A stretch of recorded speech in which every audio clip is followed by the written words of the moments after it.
Recently, I bought the Samsung Galaxy Book Pro 360. Um, it's the i7 model with the 16 gig RAM and 512 gig SSD, and I loved it. So when another deal came up for the quite similar Galaxy Book Flex2 Alpha, I ordered one for my kid, and this is it. This is also the i7 model with 16 gig memory and 512 gigabytes of SSD. This cost me $510, and then on top of that there is a 10% cashback from Rakuten, so I got $51 back.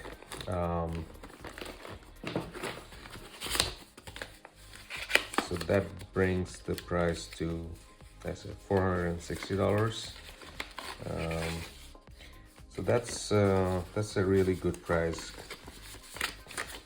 for an i7 laptop.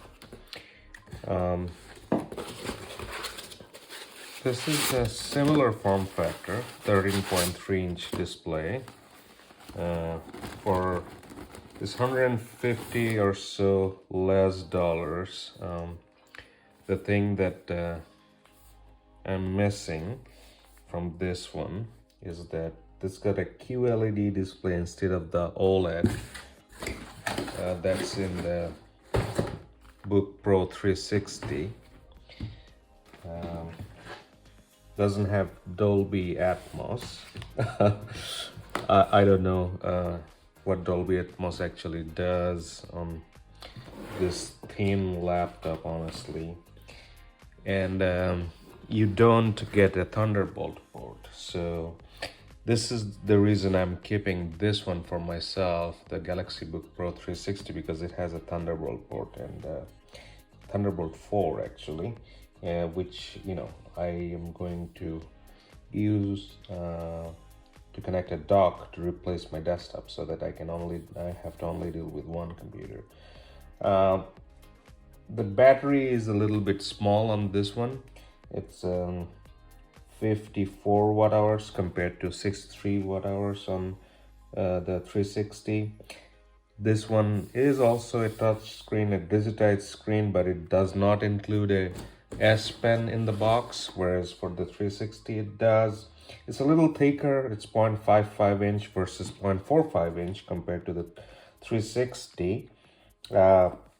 It's also got a fingerprint reader and backlit keyboard, just like the 360. The 360 is Intel Evo certified. The Flex2 Alpha is not. I don't know, honestly, what difference that would have made. This doesn't have USB-C charging either. It's only got a barrel charging, so that might be an issue for some folks. For my use case, no issues. This has a little bit brighter screen, theoretically, or at least on paper. Maximum brightness on the 360 is 370 nits. On the Flex2 Alpha is 400 nits, and then another 200 nits boost for outdoor mode. This is a little heavier, 2.62 pounds versus 2.29 pounds, but honestly, it's quite similar.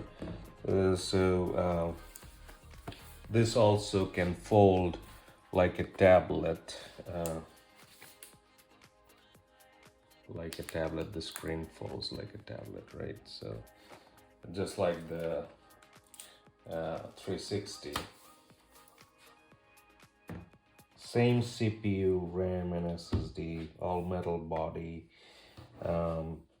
Beautiful, industrial design. I like the direction Samsung is going as far as Windows laptops go. I really like it. There are some apps that doesn't work apparently on the Flex2 Alpha, like QuickShare. But that's more like if you really want to be in the Samsung ecosystem with a Windows laptop. Again, I don't know why that makes much sense, if unless you have all the other Samsung devices, right? Uh, so that's more for Samsung ecosystem integration. Uh, the other thing I really like about the Samsung laptops in general is you can only get them in a Core i5 or Core i7 configuration. And I've learned it the hard way that it's really not worthwhile to get a Windows laptop um, with a CPU that is at least not a Core i5, because the mobile CPUs are underpowered as it is. This thing, since it doesn't have Thunderbolt, it does include an HDMI port, which is absent on the Galaxy Book Pro 360. You don't need that because you have a Thunderbolt 4 port on this one. So I'm sure my kid is gonna be really happy with the Flex2 Alpha.